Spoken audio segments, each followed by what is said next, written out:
হামলা, যেখানে বর্ডার থেকে অনেক ভিতরে এসে পাহেলগাঁও, যারা কাশ্মীরে গেছেন তারা জানবেন বা গুগল করে দেখে নিন, যেখানে হামলা হয়েছে সেটা বর্ডার থেকে কতটা ভিতরে। তাহলে অতটা দূরে জঙ্গিরা এসে পৌঁছালো কিভাবে? কি করছিল আমাদের গোয়েন্দা বিভাগ, কেন্দ্রীয় গোয়েন্দা বিভাগ? কেন সেনাবাহিনীকে ওখানে সেই সময় পাঠানো হয়নি? সারা কাশ্মীরে প্রত্যেক 15টা মানুষের পিছনে একজন করে সেনাবাহিনীর জওয়ান থাকে। তাহলে ঠিক ওই দিন ওই সময় ওখানে কেন সেনাবাহিনীকে সরিয়ে নেওয়া হলো? তার জবাব কে দিতে হবে? তার জবাব দিতে হবে। কে দেবে? এই বর্ডার পেরিয়ে ওই জঙ্গিরা ঢুকেছে, বর্ডার রক্ষা করার দায়িত্ব কার? বর্ডার রক্ষা করার দায়িত্ব হচ্ছে কেন্দ্রীয় স্বরাষ্ট্র মন্ত্রকের, অমিত শাহের। সেই অমিত শাহের ব্যর্থতার জন্য আজকে আমাদের এতগুলো মানুষের, এতগুলো সহনাগরিকের জীবন চলে গেল। তার দায় অমিত শাহকে নিতে হবে।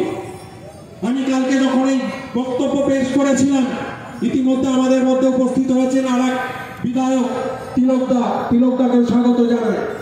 আমি যেটা বলছিলাম, তাহলে এই জঙ্গি আন্দোলনে, জঙ্গি হামলার দায় অমিত শাহকে নিতে হবে। কি করছিলেন মাননীয় প্রধানমন্ত্রী? কি করছিলেন চিফ অফ ডিফেন্স স্টাফ?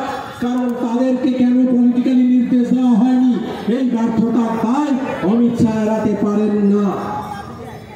এই অমিত শাহ এড়াতে পারেন না। এরপরে আপনাদেরকে ছোট্ট, আজকে আমাকে একটু সময় দেবেন কারণ কথাগুলো বলা গুরুত্বপূর্ণ। আপনাদেরকে একটা ছোট্ট ভিডিও মানে অডিও আপনাদেরকে শোনাবো। অডিওটা আপনারা শুনুন। গুজরাটের মুখ্যমন্ত্রী, গুজরাটের এক প্রাক্তন মুখ্যমন্ত্রী, তিনি কি বলেছেন, তিনি কি বলেছিলেন প্রধানমন্ত্রী সম্পর্কে জঙ্গি হানা নিয়ে আপনারা শুনুন। তারপরে আমি আমার বক্তব্য আবার বলবো। এইটা আপনাদেরকে শুনতে হবে, কারণ যে রাজনীতি করার চেষ্টা করছে মানুষের প্রাণ নিয়ে, আজকে বিভাজনের রাজনীতি আসছে, সেটা শুনতে হবে, শোনার প্রয়োজন আছে। আমি আপনাদেরকে শোনাতে চাই, কারণ আপনারা বুঝবেন এই নৃশংস জঙ্গি হানাকে নিয়ে যে রাজনীতির কথা হচ্ছে সেটা শুনবেন।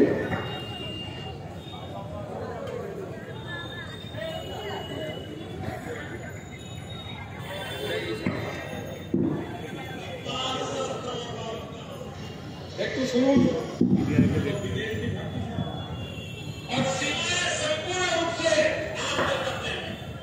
শুনতে পাচ্ছেন? শুনুন।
কি এই আওয়াজটা পরিচিত লাগলো? আপনারা কেউ চিনতে পেরেছেন আওয়াজটা কার? বলুন, কার আওয়াজ? মোদিজি। মোদিজি কি বললেন? মোদিজি তখন গুজরাটের মুখ্যমন্ত্রী। তিনি বললেন যে এই বিএসএফ এর কাজ, যারা কেন্দ্রের সরকারে আছে, প্রধানমন্ত্রী আছে, তার ব্যর্থতা। প্রত্যেকটা জঙ্গি আন্দোলন, যে জঙ্গি হামলা যে হচ্ছে, সেই জঙ্গি হামলার দায় কেন্দ্রীয় সরকারের এবং প্রধানমন্ত্রী। আজকে সময়ের প্রবাহ ঘটেছে, তার ফলে আজকে সেখানে সেই স্থানে উপস্থিত হয়েছেন নরেন্দ্র মোদী। তিনি আজকে ভারতবর্ষের প্রধানমন্ত্রী। তিনি যখন গুজরাটের মুখ্যমন্ত্রী, তিনি বলছেন সমস্ত দায় প্রধানমন্ত্রীর।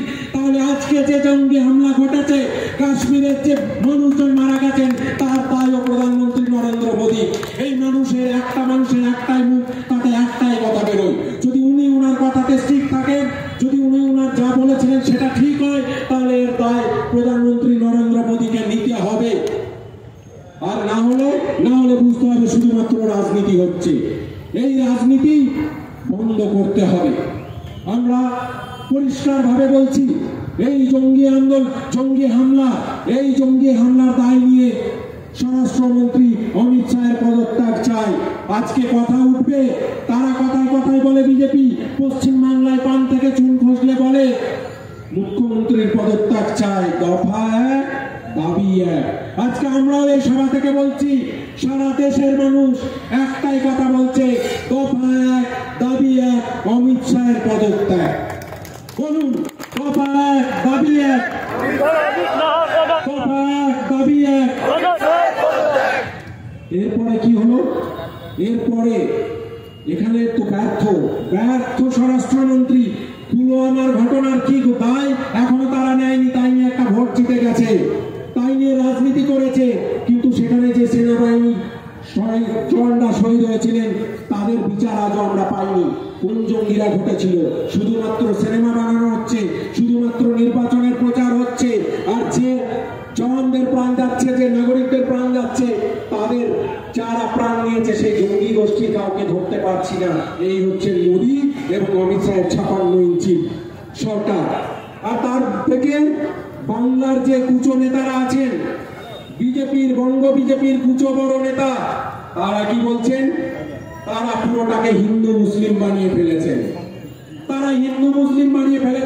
আরে দেশকে যারা ভাগ করতে চায়, দেশের মাটিকে যারা আক্রমণ করতে চায়, তাদের জাতি হয় না, তাদের ধর্ম হয় না, তারা দেশের শত্রু, তারা জঙ্গি, তারা ভারতবর্ষের শত্রু এবং প্রত্যেকটা মানুষের শত্রু আমাদের।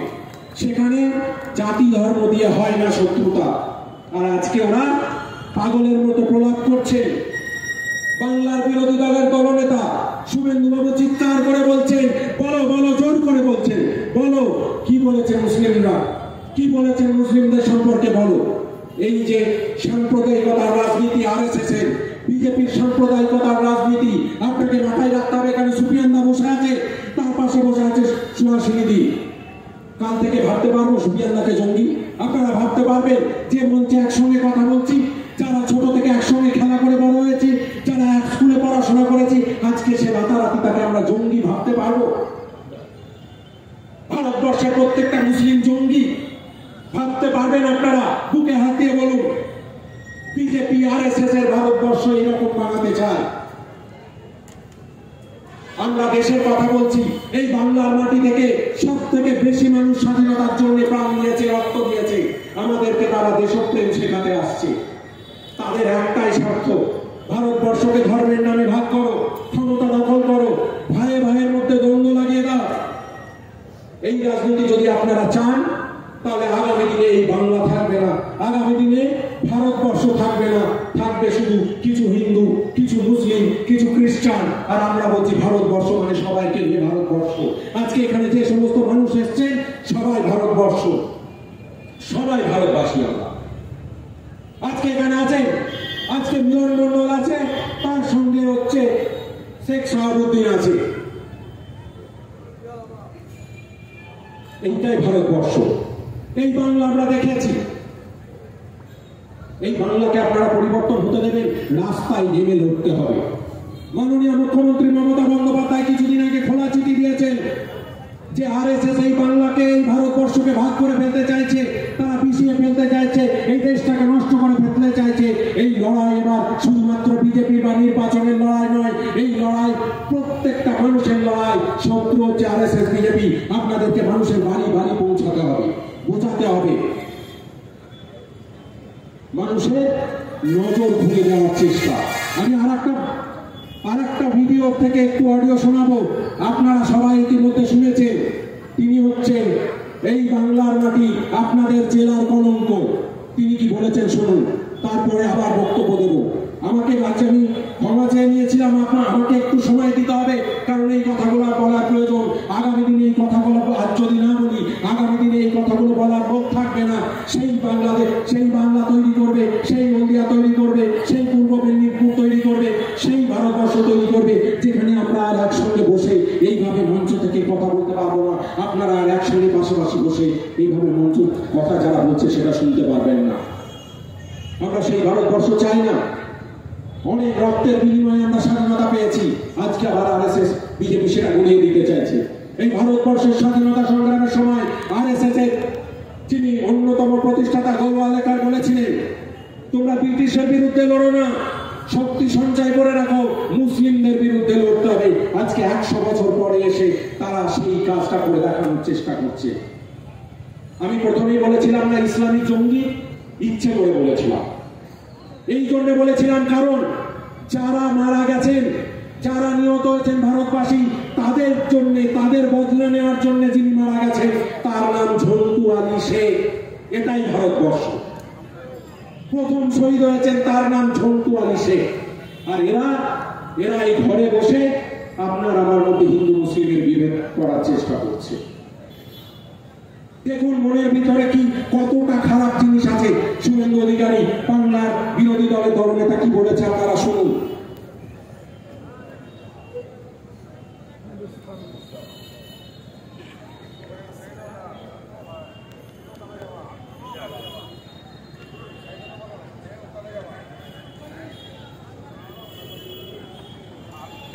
একটু সময় নিয়েছি, মাফ করবেন।